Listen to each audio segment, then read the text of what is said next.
नमस्कार दोस्तों, मैं केशव त्यागी और स्वागत है आप सभी का केशव क्लासेस धौलपुर की एक और फर्स्ट क्लास में।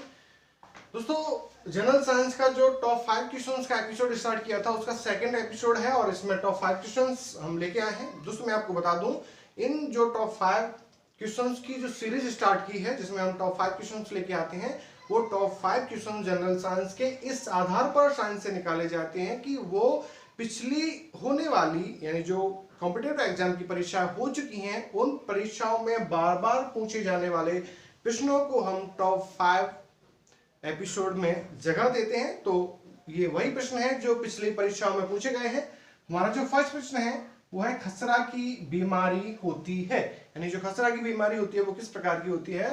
तो खसरा की बीमारी वायरस जनित होती है। कैसी होती है? वायरस जनित होती है।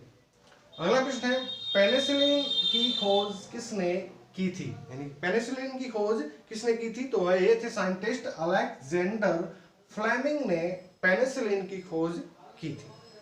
अगला प्रश्न है कोरोना विषाणु क्या है, यह कोरोना विषाणु है। तो कोरोना विषाणु एक रज्जु की आरएनए विषाणु होता है, यानी कोरोना जो विषाणु होता है वो कैसा होता है? एक रज्जु की आरएनए विषाणु होता है कोरोना विषाणु। अगला प्रश्न है मानव शरीर में कार्बोहाइड्रेट किस रूप में संचित होता है, यानी मानव शरीर में जो इंसान का जो शरीर है, हमारा जो शरीर है उसमें हम भोजन ग्रहण करते हैं, यानी कि जो पोषक तत्व है उन पोषक तत्वों में से एक पोषक तत्व होता है कार्बोहाइड्रेट। तो कार्बोहाइड्रेट हमारे जो शरीर में मानव शरीर में किस रूप में संचित होता है? तो वो होता है ग्लाइकोजन के रूप में। किस रूप में होता है?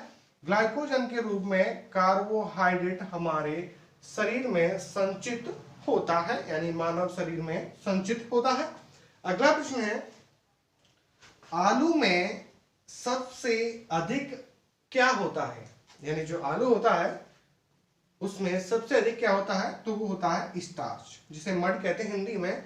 तो आलू में सबसे अधिक क्या होता है? स्टार्च होता है। तो एक बार फिर से दोहरा लेते हैं, खसरा की बीमारी होती है वायरस से, वायरस जनित। पेनिसिलिन की खोज की थी अलेक्जेंडर फ्लेमिंग ने। कोरोना विषाणु है एक रज्जु की आरएनए विषाणु।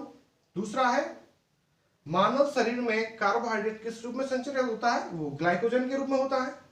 और आलू में सबसे अधिक क्या होता है? तो आलू में सबसे अधिक स्टार्च होती है।